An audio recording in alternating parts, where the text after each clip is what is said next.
Bonjour à toutes et tous. Moi, je m'appelle Frédérique Perrotte, je suis sage-femme. Je coordonne Resendo et la filière Endo Sud dont je vais vous parler ce matin avec Anne Lucuna et bien sûr toute l'équipe, mais je vous en reparlerai au cours de cette présentation. Un bref rappel du réseau, de l'historique du réseau Resendo. Ensuite, je vous parlerai des différents parcours de soins et des orientations dans le réseau. Les activités qui se passent au centre de l'endométriose, les filières d'Île-de-France qui vont naître, et en particulier la filière Endo Sud dont nous allons faire partie. Rapidement, 2007, le centre de l'endométriose se crée à Saint-Joseph autour d'une équipe pluridisciplinaire dont vous avez quelques éléments très actifs dans cette salle déjà. 2014, c'est la création du poste de Anne Lucuna, qui est une filière importante aussi, une charnière importante de la création du centre. 2015, c'est la naissance du réseau Ville-Hôpital, qui a comme but de mailler le territoire avec l'ensemble des professionnels de santé qui vont intervenir pour accompagner les personnes atteintes d'endométriose. Et le poste de sage-femme coordinatrice que j'occupe depuis 2019.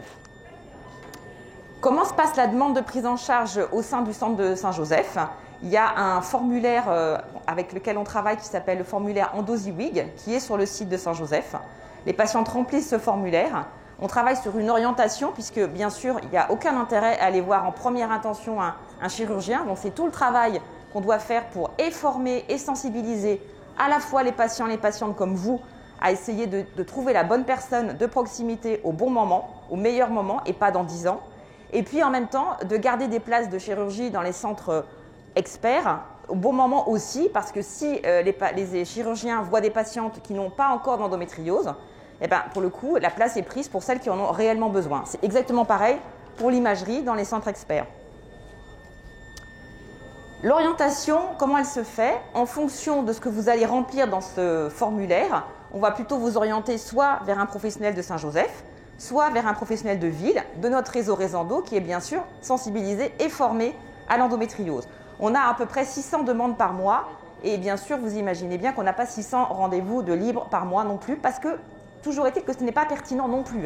Ce n'est pas qu'une question de ressources non plus. Bien sûr qu'il y a des ressources humaines qu'il faut mettre en adéquation, mais c'est surtout pas pertinent. Et bien sûr, les consultations antidouleurs, parce que ça, c'est les douleurs dans l'endométriose, évidemment que c'est un panel relativement important et vous le savez bien. Donc pour le coup, les ressources de consultation antidouleurs, que ce soit en ville ou à l'hôpital. Les médecines complémentaires, elles ont toute leur place. La pilule en elle-même ne suffit pas. Ce n'est pas un antalgique elle toute seule. Donc il faut bien sûr accompagner toutes les autres douleurs, tous les autres symptômes avec des médecines complémentaires. Et bien sûr, vous l'avez vu autour de ces tables-là, les associations de patientes, sans lesquelles évidemment on ne peut rien faire et on n'avance pas non plus. Le parcours simple, ce que je vous disais un petit peu, la prise de rendez-vous, le secrétariat, le formulaire EndoZiwig.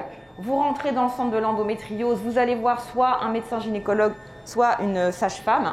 Puis ensuite, on met sous traitement médical celles qui le veulent. On va faire une confirmation si besoin à l'imagerie et on fera une consultation de contrôle 4 à 6 mois après pour voir l'efficacité de l'ensemble des traitements qu'on aura mis en place. Ensuite, l'orientation du suivi peut largement se faire en ville si la situation est stabilisée. Si au bout de 6 mois, la situation n'est pas stabilisée, effectivement là, on peut éventuellement passer à un avis chirurgical si besoin. On peut aussi rentrer par l'intermédiaire de ces formulaires directement dans une consultation médicale et ou chirurgicale selon les symptômes, selon ce qui a été mis en place dans le parcours pour chaque patiente qui est totalement différent, et puis selon les demandes. On peut faire aussi des examens complémentaires, on peut avoir recours à un avis sur la fertilité selon aussi les demandes des patientes. On peut faire aussi un suivi au centre de la douleur et une consultation avec un chirurgien digestif et ou un médecin urologue également, selon les symptômes et les atteintes qu'on peut voir à l'imagerie. S'il y a une indication à une chirurgie, il y aura la consultation avec l'anesthésiste, plus ou moins une préservation de la fertilité selon la demande de la patiente évidemment et l'âge. Et ensuite, bien sûr, toujours les mêmes options de médecine complémentaire, psychologue, sophrologue, l'hypnose. C'est un parcours un peu plus complexe de chirurgie, mais ça, c'est pas forcément... voilà.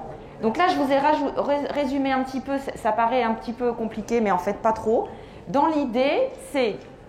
Le diagnostic n'est pas fait, il n'y a pas d'imagerie, il n'y a pas de traitement mis en place. Il y a une vraie pertinence à aller dans un niveau 1, ce qu'on appelle niveau 1, c'est-à-dire plutôt de la proximité. Le terme niveau n'est pas forcément le plus pertinent d'ailleurs dans le terme, mais c'est vraiment un réseau de proximité, avec un suivi en ville. Et puis en fonction, comme je vous disais, on adapte le traitement, on voit si ça va mieux, et on reste en ville s'il n'y a pas besoin d'aller autre part.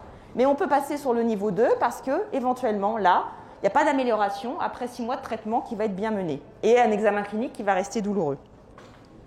Et puis, l'endométriose est complexe, avec des atteintes digestives, des atteintes urinaires ou des atteintes ovariennes, avec aussi une infertilité et une douleur importante. Et là, selon les priorités des patientes, si c'est plutôt la douleur, plutôt la grossesse ou plutôt un avis chirurgical, on sera orienté différemment avec les différents médecins de Saint-Joseph.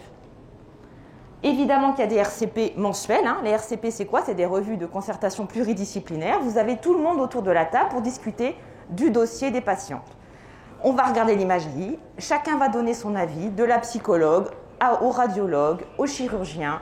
Tout le monde va être là autour de la table pour discuter ensemble de qu'est-ce que c'est le meilleur parcours à proposer, qu'est-ce que c'est le meilleur accompagnement à proposer à cette patiente. Et bien sûr, est-ce qu'il y a une indication chirurgicale? Est-ce que la chirurgie va aider dans ses douleurs cette patiente, aider dans sa fertilité ou pas?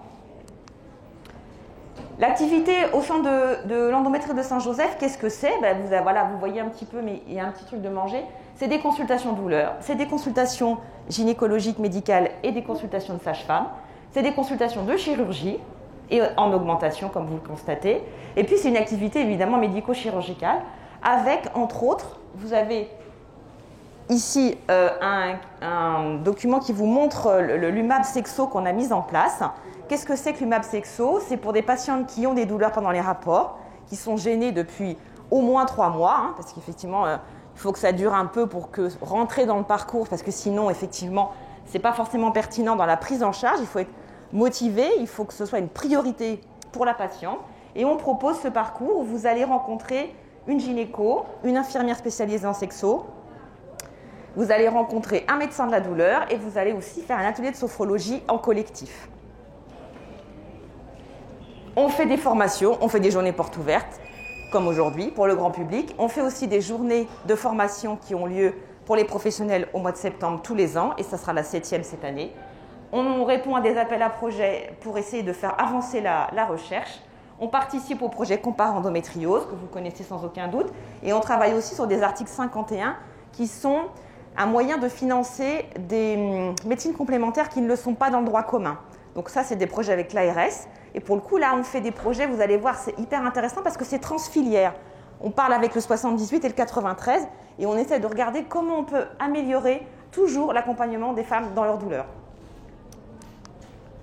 Les nouveautés, c'est ce que je vous ai dit là, l'UMAB échographie, sexo-diététique et ménopause, que je n'ai pas mis, mais ce n'est pas forcément tout mon sujet, mais en tout cas, ça existe aussi. Tous ces parcours UMAB, qu'est-ce que c'est l'avantage? C'est d'avoir 3 ou 4 professionnels sur une même journée qui vont vous accompagner. Donc c'est ça l'avantage. L'inconvénient, c'est qu'il faut être là toute la journée, évidemment. Et l'autre inconvénient, c'est qu'évidemment, il n'y a pas forcément de la place pour tout le monde. Donc il faut aussi, c'est pour ça que je vous disais ça, que regardez quelles sont vos priorités à vous pour savoir qu'est-ce que vous avez envie de faire aussi vous. Parce que c'est un travail collectif, collaboratif. On travaille ensemble avec vous. Les filières, donc ça c'est un projet de l'ARS et vous avez vu que la stratégie nationale qui a été lancée ici par Olivier Véran et vous voyez Éric Petit entre 2 drapeaux qui est en train de faire sa conférence aussi. Donc pour le coup, la stratégie nationale, qu'est-ce qu'elle dit? Entre autres, la recherche certes, mais elle dit aussi toute la France doit être maillée, tout le territoire, on doit pouvoir savoir avec qui on peut avoir un rendez-vous, un diagnostic, un repérage sur l'endométriose pour toutes les personnes atteintes ou en suspicion. C'est ça les filières. Sur l'Île-de-France, il y a eu donc cet appel à candidature avec une idée de gradation des soins. Comme je vous ai expliqué, un premier niveau de soins de proximité, c'est tout le monde sensibilisé, formé, les infirmiers, infirmières scolaires, les pharmaciens, les pharmaciennes, les médecins généralistes, les sages-femmes, les gynécos, bref, tous ceux qui sont en contact direct avec des patientes qui peuvent dire « j'ai mal pendant mes règles, je loupe l'école ». Je prends plein de médicaments et ça, c'est pas normal. Le deuxième niveau, c'est des soins de recours. Les soins de recours, c'est des établissements qui vont déjà être en capacité de faire des chirurgies simples de l'endométriose, de faire des réunions de concertation pluridisciplinaires et puis de travailler en collaboration avec un centre de PMA éventuellement aussi pour des questions de fertilité. Enfin, ce qu'on a appelé le niveau expert, c'est des établissements de santé pluridisciplinaires et chirurgicaux. Vous pouvez avoir les 3 spécialistes, digestif, urologue, gynécologique, un centre d'imagerie, un travail collaboratif avec la PMA et puis la douleur aussi, pour que justement ce soit les prises en charge d'endométriose beaucoup plus complexes. Et toutes ces structures, elles sont dans une filière. C'est ça la filière.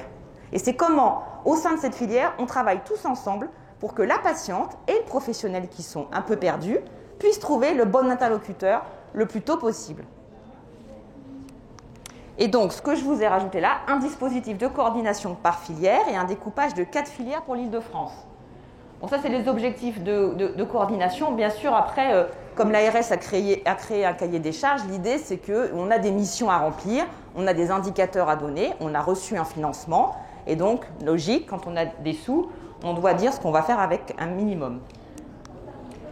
Les objectifs, c'est d'intervenir de façon précoce, comme je vous ai dit, d'améliorer la prise en charge de la douleur, parce que ça, c'est quand même un gros chantier, parce qu'il y a peu de médecins qui sont formés à la douleur et peu d'algologues aussi. Donc ça, c'est quand même pas rien. Mais il y a des choses qu'on peut faire pour justement expliquer aux médecins généralistes, par exemple, et aux sages-femmes aussi, parce que les sages-femmes, elles peuvent faire beaucoup de choses, mais c'est vrai qu'on n'a pas forcément des prescriptions complètes comme un médecin généraliste. Mais en tout cas, il y a plein de choses qu'un médecin généraliste, quand on comprend le mécanisme de la douleur, et c'est ce que vous allez aussi apprendre aujourd'hui peut-être, eh ben, on peut faire plein de choses en première intention.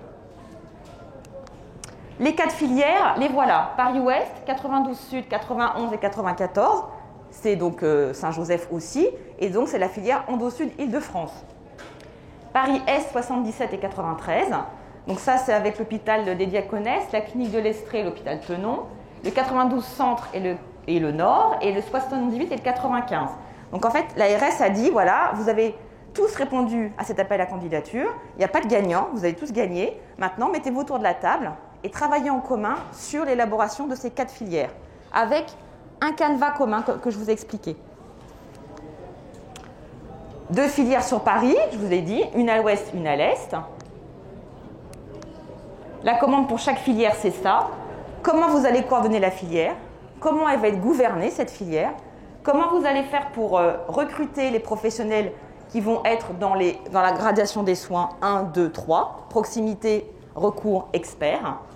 Comment vous allez mettre en place des réunions de concertation pluridisciplinaires, parce qu'on apprend aussi lors de ces réunions de concertation pluridisciplinaires, et comment vous allez sensibiliser et former l'ensemble des professionnels qui vont être intéressants.